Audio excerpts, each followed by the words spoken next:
وَإِن يَخْذُلْكُمْ فَمَنْ ذَا الَّذِي يَنْصُرُكُمْ مِنْ بَعْدِهِ وَعَلَى اللَّهِ فَلْيَتَوَكَّلِ الْمُؤْمِنُونَ صدق اللہ مولانا العظیم۔ بارگاہ رسالت مآب صلی اللہ علیہ وسلم میں درود پاک کا ہدیہ پیش کریں۔ اللہم صلی علی سیدنا مولانا محمد معدن الجود والکرم وآلہ واصحابہ الکرام ابنہ الکریم وبارک وسلم صلاة دائمة سرمدا ابدا۔ اسلام کی فطرت میں قدرت نے وہ لچک دی ہے، جتنا ہی دباؤ گے اتنا ہی وہ ابھرے گا۔ یہ میرے مصطفیٰ کریم صلی اللہ تعالی علیہ وسلم کے سچے اور اچھے دین کی ہمیشہ سے یہ تاریخ رہی ہے۔ جب جب باطل طاقتیں، باطل قوتیں اپنی پوری قوت لگا دیتی ہیں، تب اسلام اور بلندی سے بڑھتا چلا جاتا ہے۔ اسی لیے ایک شعر میں بار بار اپنی تقریروں میں کہا کرتا تھا، اور اسی تقریر کے شعر کو لے کر مجھ پر نہ جانے کیا کیا مقدمے لگائے گئے، اور وہ شعر آج کیا قیامت تک بھی بولا جاتا رہے گا۔ میں وہ پھر دہراتا ہوں اس لیے کہ وہ صرف ایک شعر نہیں بلکہ ہمارا ایمان بھی ہے۔ وہ ایمان بھی ہے جس کا معنی اور مفہوم ہمارے قوم کے ہر بچے کو یاد ہے۔ قتل حسین اصل میں مرگ یزید ہے، اسلام زندہ ہوتا ہے ہر کربلا کے بعد۔ اسلام زندہ ہوتا ہے ہر کربلا۔ جب بھی کبھی کسی کی قربانی ہوتی ہے تو وہ رائے گاہ نہیں جاتی، وہ برباد نہیں جاتی۔ اللہ تبارک و تعالیٰ کی ہزاروں لاکھوں حکمتیں پوشیدہ ہوتی ہیں۔ دنیا کو تو صرف اتنا نظر آتا ہے کہ امام حسین اور ان کے بچے میدان کربلا میں کاٹے گئے، مارے گئے، قتل کر دیے گئے، لیکن اس کے پیچھے کی حکمتیں یہ رب العالمین جانتا ہے۔ اور آج تک قوم اس کو سمجھ رہی ہے کہ اسلام میں جو آج ہریالی باقی ہے اس میں خون حسین کا کردار ہے، اور ہمارے ائمہ کرام بزرگان دین نے اس کو اپنے خون سے، اپنی محنتوں سے سینچا ہے۔ لہٰذا میرے عزیزو، آپ سب کو بھی کبھی یہ نروس ہونے کی ضرورت نہیں۔ میں گرفتار ہوا بھی اور واپس اسی جگہ پہنچا جہاں سے ہم آپ کو خطاب کیا کرتے تھے۔ ہزار لوگ یہ سوچتے تھے کہ ممبر پر آپ دوبارہ نہیں کھڑے ہو سکتے۔ ہم نے ان سے یہی کہا تھا، میرا رب تبارک و تعالیٰ چاہے تو تمہاری گردن پہ بھی کھڑا کر دے گا، ممبر پر ہی نہیں، جہاں وہ رب تعالیٰ چاہے کھڑا کر دے۔ اور جب تک اس پروردگار عالم کو منظور نہ ہو، وہ اللہ تبارک و تعالیٰ ہمیں کنارے رکھتا ہے۔ یہ صحابہ اکرام، اولیاء کاملین سب کی تاریخ میں رہا ہے۔ آج بڑی خوشی ہے اس بات کی کہ ہم اسی مسجد میں واپس آپ کے ساتھ جمعہ ادا کر رہے ہیں۔ اس مسجد کی روحانیت اور اس کی نورانیت ہمیں واپس یہاں کھینچ لاتی ہے۔ کئی مہینوں کے سفر بھی ہوتے ہیں لیکن واپس اس مسجد میں آ جاتے ہیں۔ نہ جانے یہاں کے لوگوں کی دعائیں یا یہاں کا کیا تعلق ہے۔ عزیزان گرامی وقار، چند باتیں میں عرض یہ کرنا چاہوں گا کہ قوم کے اندر جو ایک نروس پن ہے، خوف ہے، جس کو دوسرے لفظوں میں اگر میں کہوں تو بزدلی ہے، کس وجہ سے قائم ہے، کس وجہ سے ہے؟ یہ ڈر اور خوف کا ماحول صرف اسی لیے ہے کہ ہر بندہ کمفرٹ زون میں جینا چاہتا ہے، آرام اور عیش کی زندگی میں جینا چاہتا ہے۔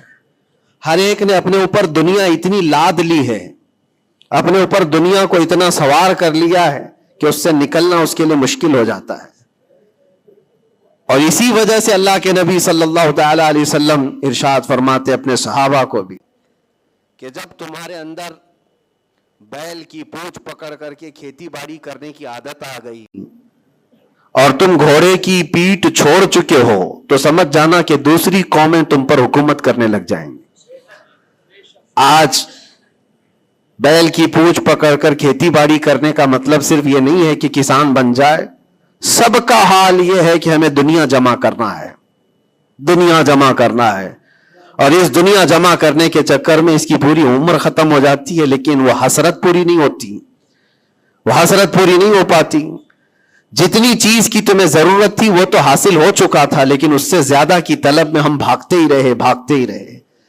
ہم یہ نہیں کہتے کہ آپ گھر نہ بنائیں، ہم یہ نہیں کہتے کہ آپ اچھے کپڑے نہ پہنیں، سب کریں، لیکن کم از کم اس بات کا خیال رکھنا چاہیے کہ اس دنیا کی کمائی میں اور اس کی طلب میں کہیں ایسا نہ ہو کہ میرا دین چھوٹ جائے، ایسا نہ ہو کہ اللہ کے نبی صلی اللہ تعالی علیہ وسلم سے جو میری محبت ہے اس میں کمی آ جائے. یاد ہے آپ کو ایک حدیث پاک، اللہ کے حبیب صلی اللہ علیہ وسلم ارشاد فرماتے ہیں کہ مجھے میرے بعد اس بات کا خوف نہیں ہے کہ میری امت مشرک ہو جائے گی، کافر ہو جائے گی. حضور پاک صلی اللہ علیہ وسلم فرماتے مجھے اس بات کا ڈر نہیں ستاتا کہ میری امت مشرک ہو جائے گی، کافر ہو جائے گی، مگر اس بات کا اندیشہ لگا رہتا ہے کہ میرے بعد تم پر دنیا پھیلا دی جائے گی اور دنیا سمیٹتے سمیٹتے تم اللہ اس کے رسول کو بھول جاؤ گے. آج وہ حالات ہیں میرے عزیزوں، سب کے وہی حالات ہیں. اکثر کی بات میں کہہ رہا ہوں، میں جب بھی کوئی گفتگو کروں تو اس کو میری فضیلت بیان کرنے پر محمول نہ کریں کہ میں اپنی بڑائی بیان کر رہا ہوں. میرے عزیزوں، ان حالات کو بھی ہم دیکھ کر کیا ہے کہ اندر جانے کے بعد ایک چیز دماغ میں گونجتی تھی، کیا بتلاؤں میں نے کیا کیا دیکھا. کھوٹا سکہ چلتے دیکھا، الٹی گنگا بہتے دیکھا. چھوٹے چھوٹوں کی بات تو چھوڑو، بڑے بڑوں کو ننگا دیکھا. اور حالات تو وہاں کے ایسے، یہ ساری چیزیں سکھا دیتی ہیں. اور پھر اس بات کا خیال آتا ہے کہ امت آج کن مسائل میں گھری ہوئی ہے، جبکہ طوفان اندر انتظار میں ہے تباہی کے لیے. ہم جن مسائل میں گھرے ہوئے ہیں اس کو دیکھ کر کے پھر ڈر لگتا ہے. علماء کے مسائل، پیران اعظام کے مسائل، جماعتوں کے مسائل، چھوٹی چھوٹی باتوں پر ہم کورٹ کچہری کے چکر کاٹتے رہتے ہیں. مسجدوں کے مسائل، لیکن جبکہ دشمن نے کہاں سے کہاں تک تمہارے لیے منصوبے بنائے ہیں. حیرت ہوتی ہے میرے عزیزوں. پھر وہ محاورہ ہے یا تاریخ ہے مجھے پتا نہیں، لیکن ایک بات لگتی ہے کہ بغداد پر ہلاکو جب حملہ کرنے آیا تھا تو اس وقت سنا کہ علماء چھوٹی چھوٹی چیزوں میں بحث مباحثے میں مبتلا تھے، جبکہ قوم کو انہیں اس بات کے لیے تیار رکھنا چاہیے تھا کہ ایک ظالم قوم تم پر حملہ آور ہے، اس کے مقابلے کے لیے کھڑے رہو. آج میں یہی کہنا چاہتا ہوں میرے عزیزوں، چھوٹے مسائل کو درکنار ایک جگہ رکھو. امت مصطفیٰ آج جس قسم پرسی کی حالت میں ہے، جب نبی پاک صلی اللہ تعالی علیہ وسلم کی عزت پر حملے ہیں تو پھر تمہاری عزت کہاں خاک میں رہنے والی ہے؟ ہماری اپنی عزت کی بچانے کی کیا فکر کرنی ہے آپ کو؟ پوری دنیا کا حال یہ ہے. پہلے تو ایک مسلمان کی بات میں آپ کو بتاؤں، فرانس جیسا پاورفل ملک، بہت ہی مضبوط کنٹری، 100 سال پہلے کی بات بتا رہا ہوں، نبی پاک صلی اللہ تعالی علیہ وسلم کی شان میں وہ کوئی گھناؤنی یا گستاخانہ انداز کی فلم ریلیز کرنا چاہتے تھے، یا پھر کسی طرح سے مذاق مسخرے والے کام کے ذریعے سے میرے آقا صلی اللہ علیہ وسلم کو نشانہ بنانا چاہتے تھے، اور اس بات کو وہ اپنی آزادی رائے اور اپنی خیال کی آزادی کو بتاتے ہیں. اس زمانے میں سلطان عبد الحمید تھے، اور ترکی کے وہ آخری خلیفہ سلطان عبد الحمید، صرف انہوں نے ایک اسٹیٹمنٹ دیا تھا فرانس کو کہ باز آ جاؤ یہ تمام چیزیں کرنے سے، ورنہ پوری دنیا لا کر میں تمہارے سر پہ پھوڑ دوں گا. صرف اتنا جملہ تھا. میرے عزیزو، آج تک وہ نہ فلم ریلیز ہوئی اور نہ ہی فرانس اس چیز پر آیا. لیکن اب تو حالات بدل گئے. اب تو حالات ایسے بدلے کہ ہزاروں نہیں، لاکھوں نہیں، کروڑوں کی تعداد میں ہم موجود ہیں. اور پھر اسلامی ممالک کے نام پر پوری دنیا میں کتنے ملک ہیں؟ 57 ممالک اسلامی کہلاتے ہیں. لیکن کس کو فکر ہے میرے مصطفیٰ کریم صلی اللہ تعالی علیہ وسلم کی عزت پر جب حملے ہوتے ہیں؟ اور یہ تمام حالات جب اپنا درد کا میں اظہار کرتا ہوں تو پھر لوگوں کو یہ لگتا ہے کہ یہ بھڑکاتے ہیں، اکساتے ہیں. میرے عزیزو، میں چاہتا ہوں کہ قوم اصل مسائل کو سمجھے. جو اصل مسائل ہیں ان کو سمجھو، فرض کو دیکھو، نفل کی طرف نہیں. پہلے تم پر جو فرض ہے اس کے لیے کھڑے ہو جاؤ. آج قوم کی بکھراؤ کو بھی دیکھتا ہوں تو ایک حدیث پاک میں آپ کے سامنے رکھتا ہوں. اللہ کے نبی صلی اللہ علیہ وسلم سے پوچھا گیا دین کیا ہے؟ میرے آقا صلی اللہ علیہ وسلم فرماتے ہیں الدین النصیحہ، دین خیر خواہی کرنے کا نام ہے، ہر ایک کے ساتھ اچھا برتاؤ. پھر پوچھا قلنا لمن یا رسول اللہ صلی اللہ علیہ وسلم، اے اللہ کے رسول کس کے لیے خیر خواہی کرنے کا نام دین ہے؟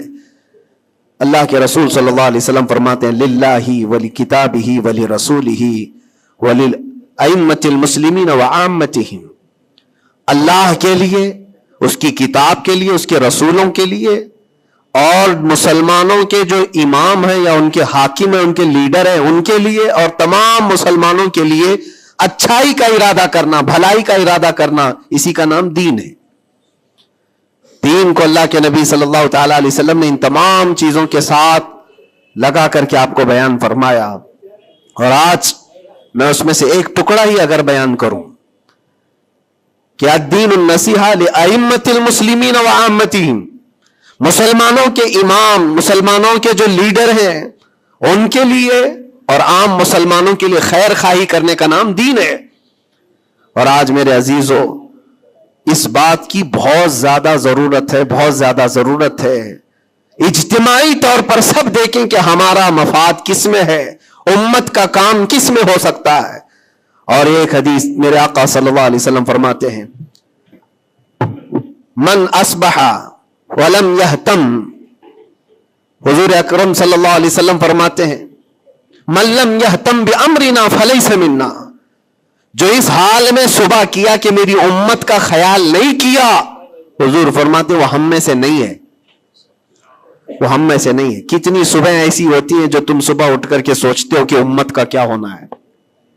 یا آقا کریم صلی اللہ علیہ وسلم فرماتے جس نے میری امت کا خیال نہیں کیا وہ مجھ میں سے نہیں ہے، وہ ہم میں سے نہیں ہے. عزیزان گرامی وقار، ہر ایک کو ایک درد ستاتا ہے کہ کل کیا کھاؤں گا، کل کیا پہنوں گا، میرا گھر کیسے بنے گا، میری جاب کیسے لگے گی.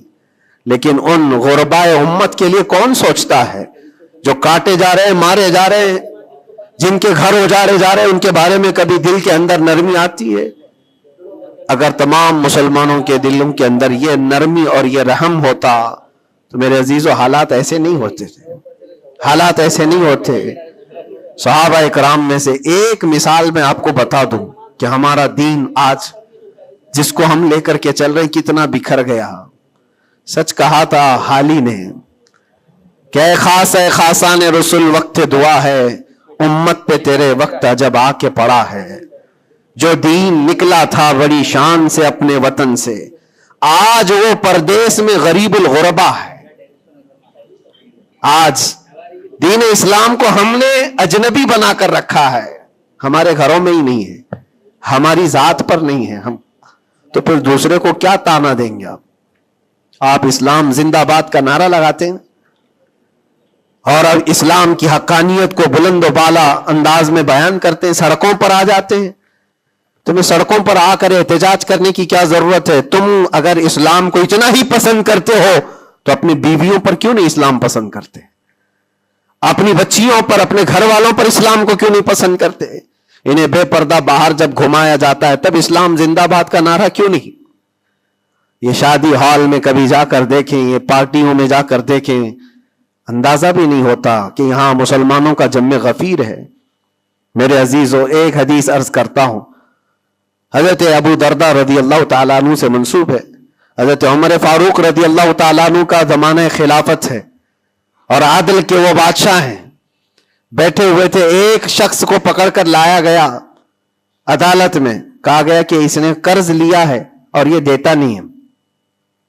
تو جو قرض خواہ تھے وہ بھی صحابی تھے، انہوں نے کہا کہ یہ اجنبی آدمی مدینے کا تو ہے نہیں، لیکن میں نے اس کو پیسے دیے تھے، یہ واپس نہیں لوٹاتا اور آئیں کائیں کرتا رہتا ہے، بہانے بناتا ہے. حضرت عمر فاروق رضی اللہ تعالیٰ عنہ نے اس اجنبی شخص سے کہا اب تم کیا کہنا چاہتے ہو؟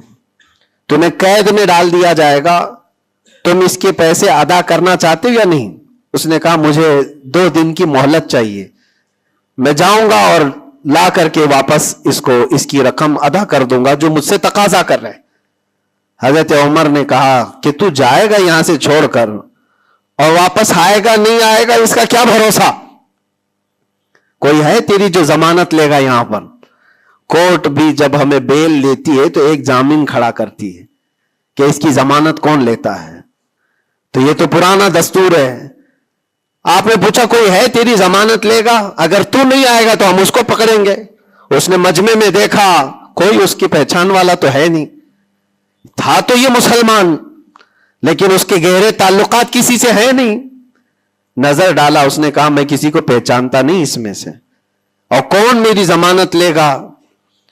صحابہ اکرام بیٹھے ہوئے تھے, سب تو جانتے ہیں کہ ایک اجنبی ہے اور بھاگ گیا تو آئے گا نہیں.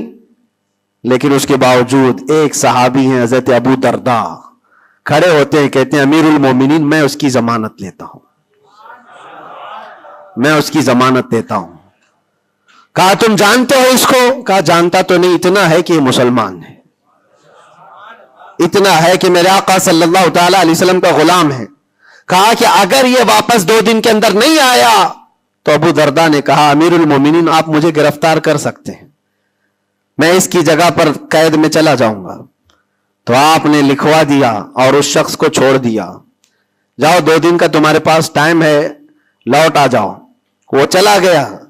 لوگوں میں تو یہی مشہور تھا, ایک بار جو چھوٹ گیا وہ عدالت سے واپس کہاں آتا ہے, کب وہ کسی کے شکنجے میں آئے گا. 2 دن کا وقت گزر گیا اور شام ہو گئی, وہ آیا نہیں.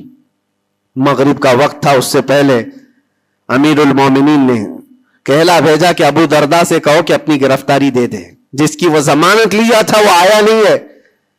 عدالت پھر سے لگی. قرض خواہ جنہوں نے قرض دیا تھا وہ بھی تھے, اور حضرت ابو درداء کو لایا گیا, کہا کہ میں تیار ہوں. وہ نہیں آیا, لیکن ابھی عدالت ختم ہونے سے پہلے دیکھا کہ وہ شخص واپس لوٹ آیا, مال بھی لے کر کے آیا, اور کہا کہ امیر المومنین مجھے تاخیر ہو گئی, میں معافی چاہتا ہوں, راستہ ایسا تھا ویسا تھا, لیکن میں لوٹ آیا اور جس کی امانت ہے وہ واپس کرتا ہوں. حضرت عمر فاروق رضی اللہ تعالیٰ عنہ نے فرمایا ٹھیک ہے, جس کا قرض ہے, جس کے تم نے لیے تھے اس کو لوٹا دو. اس نے جب وہ قرض خواہ جو صحابی تھے ان کو لوٹانے کی بات کی کہ آپ کی امانت آپ لے لیں, تو وہ کھڑے ہوئے اور کہا کہ میں معاف کر دیتا ہوں, جو تو نے لیا تھا اس کو میں نے معاف کر دیا, جاؤ. تو حضرت عمر فاروق رضی اللہ تعالیٰ عنہ فرماتے ہیں کہ پھر یہ مجلس دیکھی تو اس اجنبی شخص سے پوچھا تو چاہتا تو بھاگ جاتا, تو چھوڑ کر چلا جاتا, واپس نہیں آتا تو کون پکڑ کر لاتا, تو کس علاقے کا ہے یا کہاں جاتا, واپس کیوں آیا؟ جانتے ہو اس نے کیا جواب دیا؟ امیر المومنین آپ سچ کہہ رہے ہیں, میں ایسی جگہ چلا جاتا جہاں سے لوگ مجھے پکڑ کر نہ لاتے, تھوڑی سی رقم ضرور تھی, میں بچا کر کے چلا جاتا, لیکن دل میں یہ خیال آیا کل کو دنیا یہ کہے گی رسول اللہ کے غلام دھوکے باز ہوتے ہیں,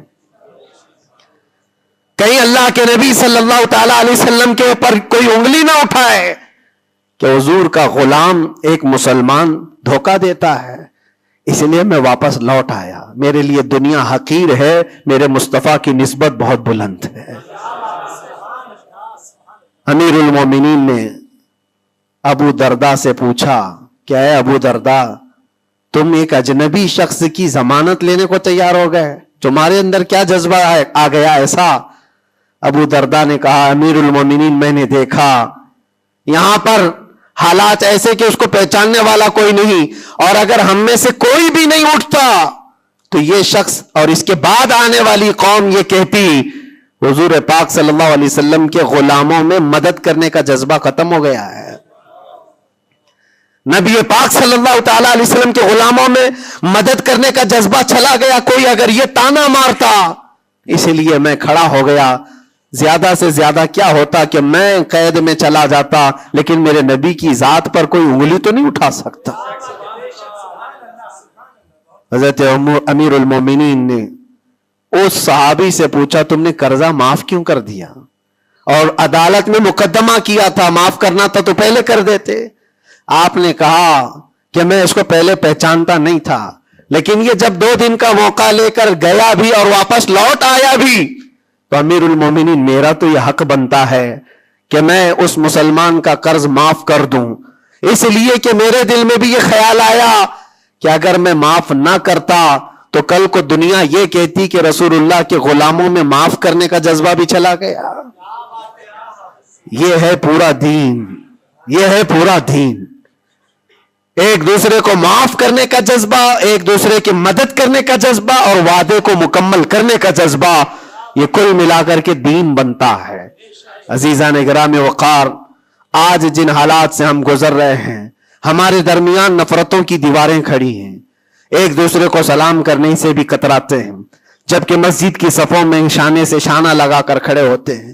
پھر وہ کون سا جذبہ ہے جو مر گیا ہے یا ختم ہونے کو آ گیا ہے؟ زندہ کرو۔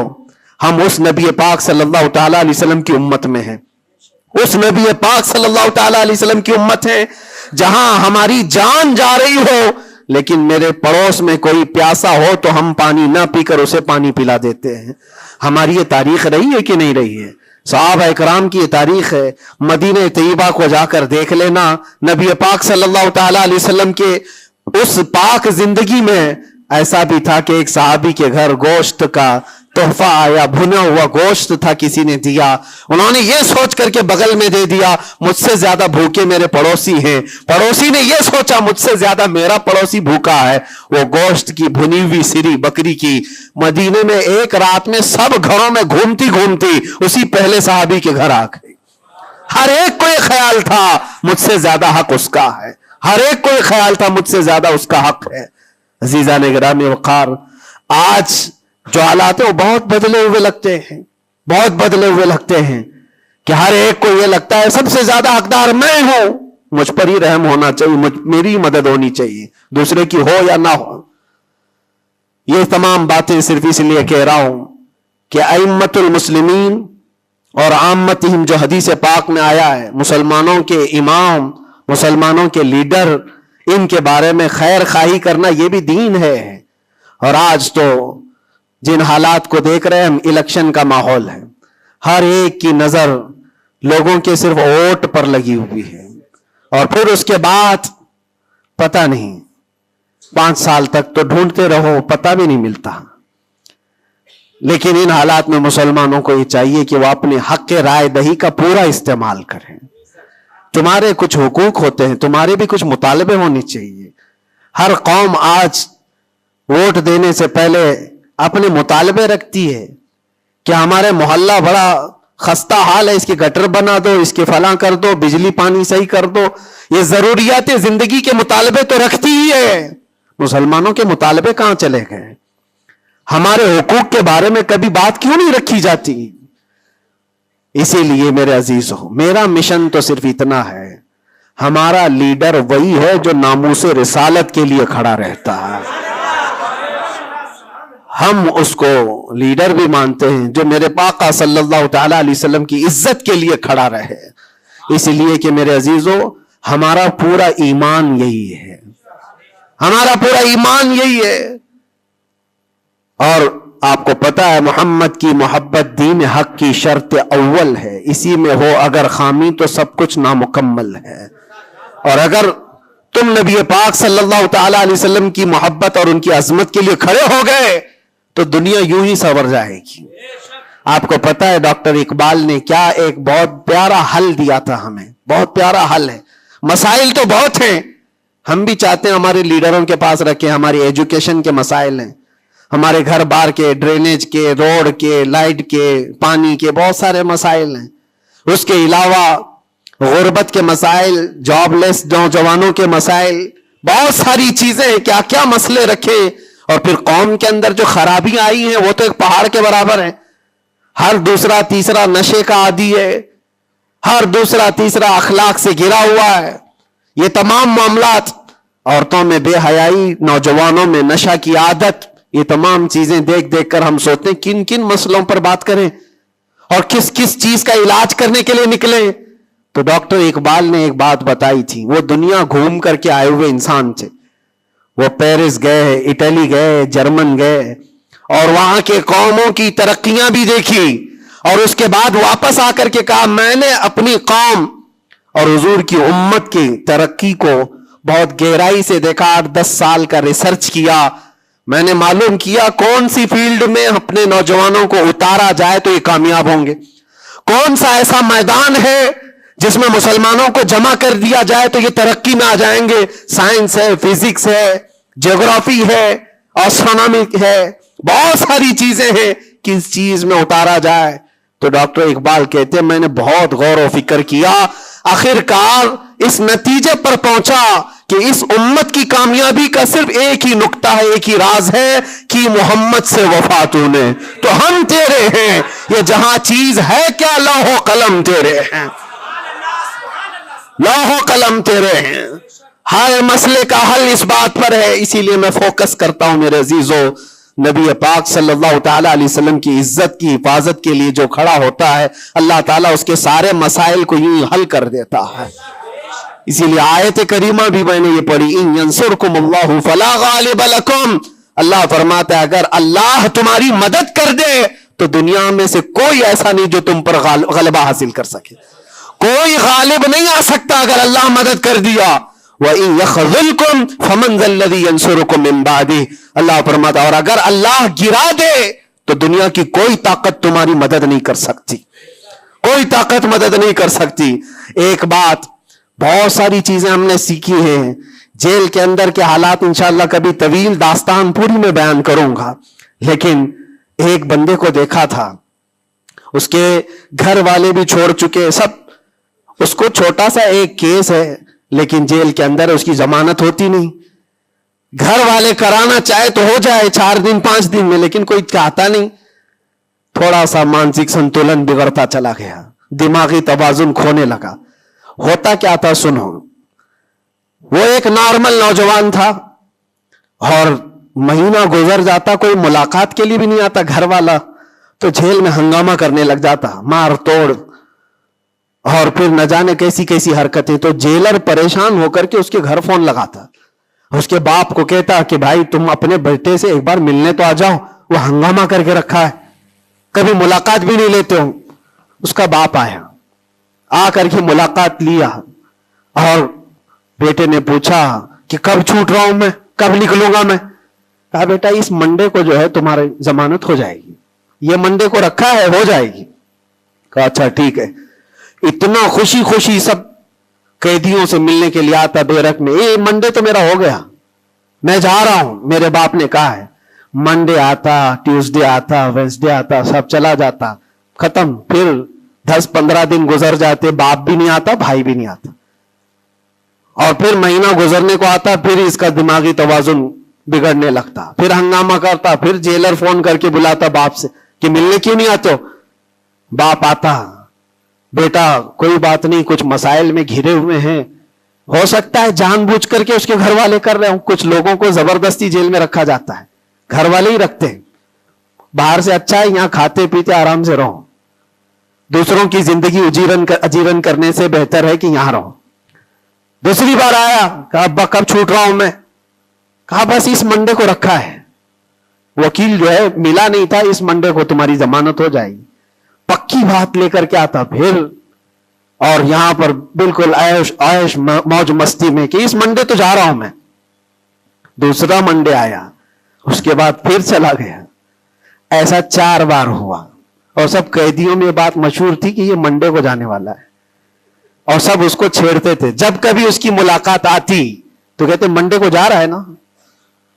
یہ بات مذاق کے طور پر چلتی رہتی تھی, لیکن کسی کے ساتھ ہم مذاق کرتے ہیں, یہ نارمل لائف ہوتی ہے. لیکن اس لڑکے کے متعلق میں نے ایک بات سیکھی, 4-5 مرتبہ ہوگی بات ہے. وہ ملاقات لے کر کے واپس آ رہا تھا, ابھی اس نے کچھ کہا ہی نہیں, ساری بیرک میں سب بولنے لگ گئے کہ منڈے کو ہے نا تیری ضمانت.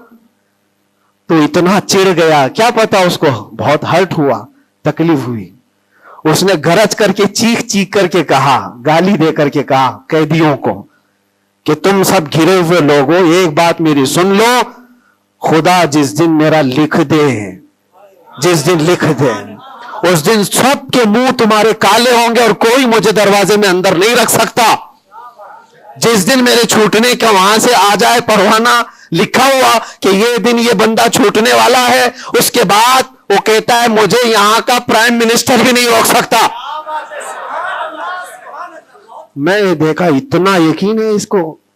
ایک تو اپنے باپ سے ہر بار سنتا تھا اس بار ضمانت ہو جائے گی، اس بار ضمانت ہو جائے گی، اور حقیقت میں میرے عزیزوں یہ جمعرات کا دن تھا جب وہ اپنے باپ سے ملاقات کر کے آیا تھا. اس کو تانا مارا جا رہا تھا منڈے کو جا رہا ہے، تب اس نے کہا تھا جس منڈے کو بھی میرا رب لکھ دے، جس دن بھی لکھ دے کہ اس کو اس دن یہاں سے نکلنا ہے، پوری طاقتیں مل کر کے بھی مجھے دروازے کے اندر نہیں رکھ سکتی. اتفاق کی بات ہے اسی منڈے کو اس کی ضمانت بھی ہو چکی تھی. وہ جا بھی رہا تھا، بسترے اٹھایا، سارا سامان اٹھایا اور سب کو پلٹ کر کہنے لگا دیکھا حقیقت میں جو بیل ملتی ہے، جو ضمانت ملتی ہے وہ رب ذوالجلال کے فیصلوں سے ہوتی ہے. یہ یقین اور توکل کی بات میں عرض کر رہا ہوں. عزیزان گرامی وقار، بہت سارے ایسے مسائل ہیں، اسی لیے میں آپ سے کہتا ہوں اگر اللہ مدد کر دے تو کوئی غالب نہیں آ سکتا، اور اگر اللہ تعالیٰ گرا دے تو پھر کوئی مدد بھی نہیں کر سکتا. اسی لیے اللہ تبارک و تعالیٰ کی مدد کس کے لیے آتی ہے وہ بھی قرآن کہتا ہے وَكَانَ حَقًّا عَلَيْنَا نَصْرُ الْمُؤْمِنِينَ. ہم نے اپنے اوپر لازم کر لیا ہے کہ ایمان والوں کی مدد کریں گے. اور ایمان والا ہے کون؟ لا يؤمن احدكم حتى اكون احب اليه من والده وولده والناس اجمعين. میرے آقا فرماتے ایمان کامل اس کا ہے جو ساری دنیا سے زیادہ مجھ سے محبت کرتا ہے. مفہوم حدیث عرض کر رہا ہوں، اپنے ماں باپ، اپنے اولاد، اپنے مال دولت، سارے انسانوں سے زیادہ اللہ کے رسول سے محبت کرتا ہے تو اس کا ایمان کامل ہے.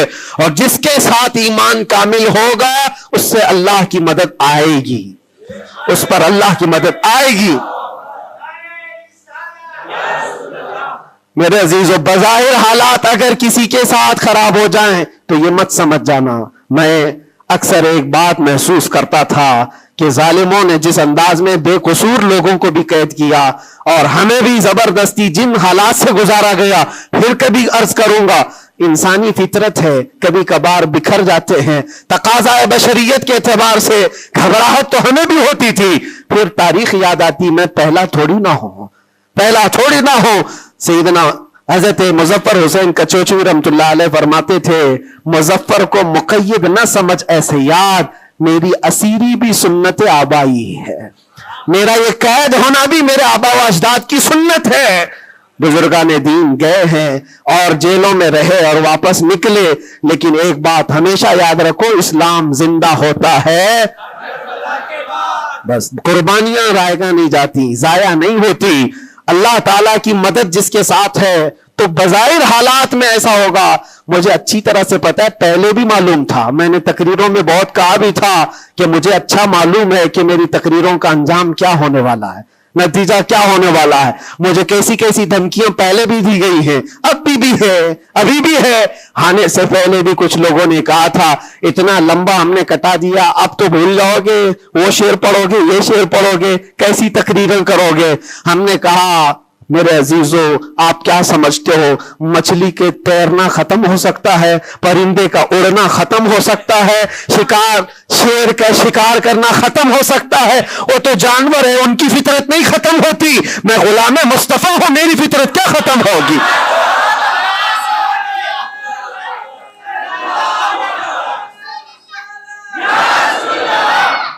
میں غلام مصطفیٰ ہوں، حق بات بولنا میری فطرت ہے، اور ہم اپنی فطرت سے بغاوت نہیں کرتے. اور یہ 8 مہینے نہیں 8 سال بھی رہے، اس کے بعد نکالیں ہم وہی بات کہیں گے جو میرے مصطفیٰ کی عزت کی بات ہوگی. عزیزان گرامی وقار، حالات بظاہر کچھ دنوں کے لیے ہوتے ہیں. امام احمد بن حنبل پر تو 1500 کے قریب نہیں 300 کے قریب کوڑے لگائے گئے تھے. 300 کوڑے کس کو کہتے ہیں؟ انسان مر جاتا ہے. وہ امام احمد بن حنبل 5 لاکھ حدیثوں کے حافظ، لیکن جمے رہے، ڈٹے رہے، نہ کبھی ان کا عزم ختم ہوا، نہ حوصلہ ختم ہوا. ائمہ اعظام کو یہ تمام چیزیں گزرنی پڑی ہیں. امام اعظم ابو حنیفہ رحمۃ اللہ تعالی علیہ جیل میں تو انتقال ہو گیا، جیل میں انتقال ہو گیا اس امام کی جس کو کروڑوں آج فالو کرتے ہیں. عزیزان گرامی وقار، ایک بات یہ سمجھ کر کے چلو، مصیبتیں آئیں گی لیکن اللہ کی مدد بھی آئے گی. ہاں، ہر اندھیرے کے بعد اجالا ہوتا ہے. ان مع العسر یسرا، اللہ قرآن میں فرماتا ہے ہر تکلیف کے بعد آسانی ہے، ہر تکلیف کے بعد آسانی ہے. اور میں تو ذہن میں یہ پریپیئر کر کے رکھا تھا، ذہن میں دماغ میں یہ بات بٹھا کر رکھا تھا، آزاد ہونا نہ ہونا یہ اللہ کی مرضی پر ہے، لیکن اگر مر کر کے میری لاش بھی باہر آتی تب بھی مجھے اس بات کا اطمینان تھا جو بات ہمیں کہنی تھی وہ ہم کہہ چکے. انشاءاللہ رب تبارک و تعالی ہماری ان باتوں کو بچوں تک یہ محفوظ بھی کرائے گا. اور مجھے تو باہر کی خبریں زیادہ نہیں ملتی تھی کہ یہاں لوگوں کے دلوں میں کیا جذبات ہیں، بچوں کے دلوں میں کیا جذبات ہیں، لیکن قیدی جب جاتے تھے چھٹی پر 4 دن 5 دن اور واپس آتے تو یہی کہتے ڈسکس تو ہمارا کچھ نہیں ہوتا، آپ کے بارے میں ہمارا خاندان پوچھتا رہتا ہے. جیل میں آپ ہیں، فون کرو تو لوگ ہمارے متعلق پوچھتے رہتے. پھر دل میں یہ احساس ہوتا تھا. اور جیل میں بھی دیکھتا ایک ایسا بھی لڑکا تھا چین سنیپر، چین کھینچتا اور چوری کرتا واپس آتا، لیکن ایسا ڈھیٹ آدمی تھا، ایسا ڈھیٹ، میدان میں کھڑے ہو جائے، سارے قیدیوں کے سامنے کھڑے ہو جائے اور پھر ہر دن ایک بات اتنی بول کر کے ہی جاتا، صرف اتنی بول کر کے جانا اس کی عادت سی ہو گئی تھی. ہم دیکھتے رہے باہر بھی یہی منظر ہے، اندر بھی یہی منظر ہے. تم کسی کی زبان کو بند کرنا چاہو، ختم کرنا چاہو تو ایسا نہیں ہوتا. اللہ تبارک و تعالیٰ جس چیز کو چاہے ہر جگہ پھیلا دیتا ہے. پھر یہ احساس ہوا میرے عزیزوں، تبلیغ اسلام صرف ہم ذریعہ ہوتے ہیں پہنچانا، میرے رب کی شان ہے، میرے رب کی شان ہے. اور حقیقت میں آپ کو بتاؤں، دلوں کو اپنی طرف مائل کرنا یہ ہم میں سے کسی کے اندر طاقت نہیں ہے. آج ہزاروں لاکھوں جو مجھے سننا چاہتے ہیں، اس میں بظاہر میرا کوئی کمال نہیں. بات ان کی کرو اور ہر دل پہ راج کرو، ان کی بات کرو.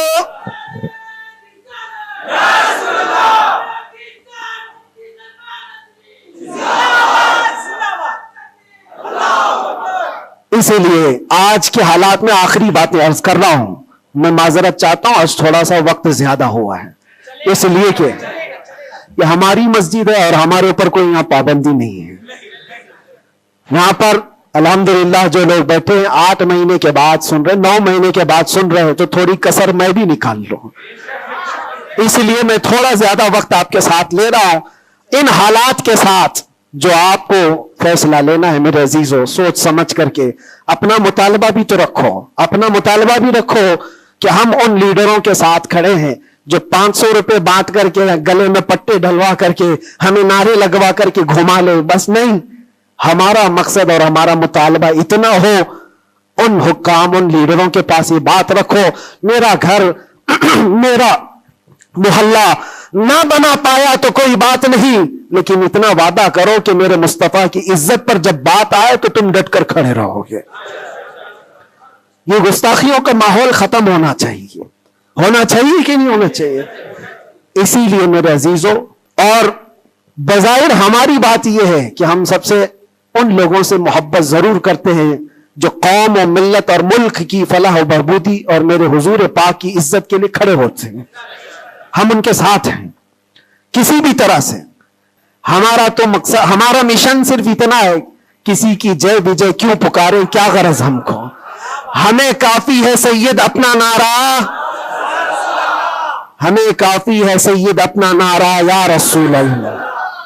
ہم اس مشن کے آدمی ہیں. لیکن پھر بھی جن حضرات نے بھی محبتوں کے ساتھ ہمارے نام کو پھیلایا ہے، ان کے مقاصد اگر صرف پولیٹیکل ہیں تو ہمارا ان کے ساتھ کوئی بھی لین دین نہیں، ہمارا ان کے ساتھ کوئی تعلق نہیں. ہاں، اگر اس لیے ہمارے نام کا استعمال کیا یا ہمیں بلایا یا ہمیں کھڑا کیا کہ اللہ کے نبی صلی اللہ تعالی علیہ وسلم کی ناموس اور ان کی عزت کے لیے ہے، تو ہم ہر دن آپ کے ساتھ ہیں، ہم ہر دن آپ کے ساتھ ہیں. لوگوں کو یہ لگ رہا ہے الیکشن آیا ہے، مفتی صاحب اس لیڈر کے پاس جا رہے ہیں، اس لیڈر کے پاس جا رہے ہیں، یہ سب افواہیں بہت ساری پھیلی ہیں. میرے عزیزوں، تھوڑا انتظار کرو. اور میں ان سیاسی نیتاؤں سے بھی کہوں گا، آپ الیکشن میں کنٹریبیوٹ کر رہے ہیں، حصہ لے رہے سیاست میں آپ موجود ہیں, آگے بڑھو, ہم آپ کو روک نہیں رہے ہیں, لیکن اگر واقعی مقصد یہ ہے کہ قوم اور ملت اور ملک اور میرے دین کی عزت اور حضور پاک کی عزت کے لیے آگے چل کر کے آواز اٹھائیں گے, تو میرا آج آپ کے ساتھ کھڑا ہونا کوئی ضروری نہیں, الیکشن گزر جانے تو پھر ہر دن آپ کے ساتھ کھڑے, الیکشن ہو جانے کے بعد بھی ہم کھڑے ہیں آپ کے ساتھ, لیکن الیکشن سے پہلے ہی اگر آپ کو ہمیں چاہیے تو لوگوں میں یہ خلفشار مچا ہوا ہے, ایک خلفشار مچا ہوا ہے کہ مفتی صاحب ناموس رسالت کے اس عظیم مشن کو سیاسی لوگوں کے درمیان پھیلا رہے ہیں. میرے عزیزوں, میرا کہیں یہ مقصد نہیں ہے, کہیں یہ مقصد نہیں ہے. اللہ نے جو کرسی دی ہے نا, وہ بہت بڑی کرسی ہے. ہم نے جو اللہ تعالیٰ کا انعام ہمارے پاس ہے وہ الیکشن سے حاصل کیا ہوا نہیں ہے, وہ رب کے سلیکشن سے ملا ہوا ہے. ہمارے پاس اللہ تبارک و تعالیٰ کا دیا ہوا انعام کافی ہے, لیکن ان سیاسی حضرات کے ساتھ ہمارا تعلق اسی لیے ہے کہ آپ آواز بلندی کے ساتھ اٹھا سکتے ہو اور سسٹم میں آپ بیٹھ کر کے اپنی قوم, ملک, سب کی فلاح و بہبودی کی بات کر سکتے ہو. اس لیے ہم کھڑے ہیں, اس لیے نہیں کہ آپ 500,000 روپے دے دیں گے, اس لیے نہیں کہ آپ ہمارا گھر, گاڑی, بنگلہ خرید کر کے کچھ دے دیں گے. عزیزان گرامی اوقات, میرے آنے کے بعد سے لے کر آج تک, ابھی تک مہینہ نہیں گزرا ہوگا, لیکن میں نے حالات اتنے دیکھے کہ ہر کوئی یہ چاہتا ہے راتوں رات مجھے دولہا بنا دے. بہت سارے معاملات ایسے دیکھے. اس لیے میں سب سے یہ گزارش کروں گا, آج کا یہ میرا پیغام ہے کہ ہمارا مشن ناموس رسالت, ہمارا مشن تحفظ ناموس رسالت ہے, اور اس کے لیے ہم ہر طرح سے کھڑے ہیں. لیکن خالص سیاست کے لیے, خالص ووٹنگ کے لیے, خالص الیکشن کے پرچار کے لیے مجھ جیسے کا نام استعمال نہ کریں. یہ میرا مشورہ ہے, یہ میرا پیغام بھی ہے. آپ کے لیے پوری زندگی ہم کھڑے ہیں صرف الیکشن کے لیے. اس عظیم اور اس عظیم مشن کو اور اس مقدس مشن کو بدنام کرنے کی کوشش نہ کریں. ہاں, پولیٹیکل جس انداز میں بھی آپ کو مدعے اٹھانا ہے اٹھائیں, لیکن حضور پاک صلی اللہ تعالیٰ علیہ وسلم کی عزت کا یہ جو مشن ہے, ناموس رسالت کا مشن ہے, اس کو صرف یوز کرنے کے لیے استعمال نہیں ہونا چاہیے, بلکہ جو بھی بندہ مومن کھڑا رہے گا وہ اپنی جان کے ساتھ کھڑا رہے گا, تبھی اس کا ایمان ہے, تبھی وہ اس کا ایمان ہے. اور اگر آپ مجھے یہ کہتے ہیں کہ آپ حضور پاک کے اس ناموس رسالت کا مسئلہ لے کر چلتے ہیں, قسم رب ذوالجلال کی, اس کے پیچھے میرا کوئی دوسرا مقصد نہیں ہے. اس کے پیچھے میرا کوئی دوسرا مقصد نہیں ہے کہ اس کے ذریعے سے میں کما لوں گا, میں کھا لوں گا. میرے عزیزوں, کیا کما لیں گے, کیا کھا لیں گے؟ آپ کو میرے اپنے حالات معلوم نہیں کہ میں کس طرح کے حالات سے گزرا ہوں. اگر لوگوں سے بٹورنا ہی ہوتا تو ممبئی میں میری بہت ساری بلڈنگیں ہوتی. میں تو کرائے کے گھر پہ رہتا ہوں. میرے عزیزوں, میں اس چیز کا قائل نہیں ہوں کہ اس عظیم مشن کو اپنے مفاد اور ذاتی فائدے کے لیے یا دنیا بنانے کے لیے استعمال کیا جائے. میرا اس میں کوئی مقصد پنہا نہیں. مقصد صرف اتنا ہے کہ کل بروز قیامت رسول پاک صلی اللہ تعالی علیہ وسلم کی نظر ہم پر پڑے, تم ہنس کے کہے جانا دیوانہ ہے دیوانہ. بس میرا مقصد یہ ہے, اتنا ہے کہ نبی پاک صلی اللہ تعالی علیہ وسلم کی نظر عنایت ہو, ارشاد فرما دے کہ فرشتوں چھوڑ دو اس کو, یہ میرا دیوانہ ہے. بس اس مقصد کو لے کر ہم چلتے ہیں. اور اللہ کے نبی صلی اللہ تعالی علیہ وسلم وہ عظیم غیرت مند رسول ہیں. میں نے دیکھا میرے عزیزوں, دنیا مجھ سے چھوٹ گئی تھی, ہر طرح کے رابطے بند تھے. میں گھر سے بھی بات نہیں کر سکتا, بچوں سے بھی بات نہیں کر سکتا تھا. مجھے اندھیری کوٹھری میں رکھا گیا تھا جہاں سے آسمان بھی نظر نہ آئے. کئی دن گزرتے رہے, لیکن قسم ہے اللہ رب العزت کی, اس کے ذات کی, اس رسول پاک صلی اللہ علیہ وسلم سے جس سے ہم محبت کرتے تھے, انہوں نے ہمیں تنہا نہیں چھوڑا. میرے مصطفیٰ نے تنہا نہیں چھوڑا. ہم نے جو وہاں دیکھا ہے وہ بیان سے بھی باہر ہے. کسی دن نہ پھسلنے دیا, کسی دن نہ بہکنے دیا, کسی دن نہ ٹوٹنے دیا. جس طرح مضبوطی کے ساتھ کھڑے تھے باہر اسی طرح کھڑے رہے، ورنہ تنہا رہتے رہتے وہاں پر آدمی ڈپریشن کے شکار میں پاگل ہو جاتے. پاگلوں کا پورا ایک یاد بنا ہوا ہے. لوگ اپنے ذہنی دن اور توازن کھو چکے ہیں، پیشاب پخانے ان کے کپڑوں میں ہونے لگتے ہیں. پاگلوں کا یاد ہے لیکن ان کو حکومت چھوڑتی نہیں ہے. جو جیل میں پاگل ہو گئے ان کے لیے بھی ایک یاد ہے. ایسے کتنے لوگ ہیں ان کو دیکھ کر گھبراہٹ تو ہوتی تھی، لیکن پھر تنہائی میں جب میرے مصطفیٰ کریم صلی اللہ علیہ وسلم کو یاد کرتے ہیں تو پھر وہ اپنے چہرے جمال جہاں آرا سے جو مشرف کرتے، جو انعامات دیتے تھے، وہ میرے لیے کافی ہے. اس کے بعد پھر کسی چیز کی حاجت نہیں ہوتی تھی. پھر وہ صحابہ کی بات یاد آتی تھی، وہ صحابہ کی بات یاد آتی. ایک خاتون مدینے کی جنگ احد میں جن کے باپ شہید ہو گئے، جن کا بھائی شہید ہوا، جن کا شوہر شہید ہوا، بیٹا بھی شہید ہوا، ایک جنگ میں 4 لوگ شہید ہوئے. وہ عورت کہتی ہے مجھے ایک بار رسول اللہ کو دکھا تو دو، میرے آقا سلامت ہے یا نہیں؟ وہ کہتے ہیں صحابہ کہ ہاں وہ سلامت ہے. وہ خاتون میرے مصطفیٰ کے چہرے کو دیکھتی ہے اور اس کے بعد کہتی ہے کل مصیبت بعدک جلل یا رسول اللہ، اے اللہ کے رسول آپ کے ہوتے ہوئے ہر مصیبت حل کی ہے. آپ اگر سلامت ہیں تو ہر مصیبت چھوٹی ہے. اسی لیے ان کا ہی یہ نعرہ تھا صحابہ کا، ہر ستم ہر ظلم گوارا ہے، ہر ستم ہر ظلم گوارا ہے یا رسول اللہ، بس ایک بار تو کہہ دے کہ تو ہمارا ہے، ایک بار تم کہہ دو کہ تو ہمارا ہے، ہر ستم ہر ظلم ہمیں گوارا ہے. اللہ کریم ہم سب کو حضور پاک کی محبت میں جینے مرنے کی توفیق عطا فرمائے. اللہ کریم ہمیں آخری سانس تک اس مشن پر قائم و دائم رکھے. ظالموں کے ظلم سے، کافروں کے کفر سے، مشرکین کے شرک سے اللہ ہماری حفاظت فرمائے، اور ہم سب کو مولا توکل اور یقین کی دولت عطا فرمائے.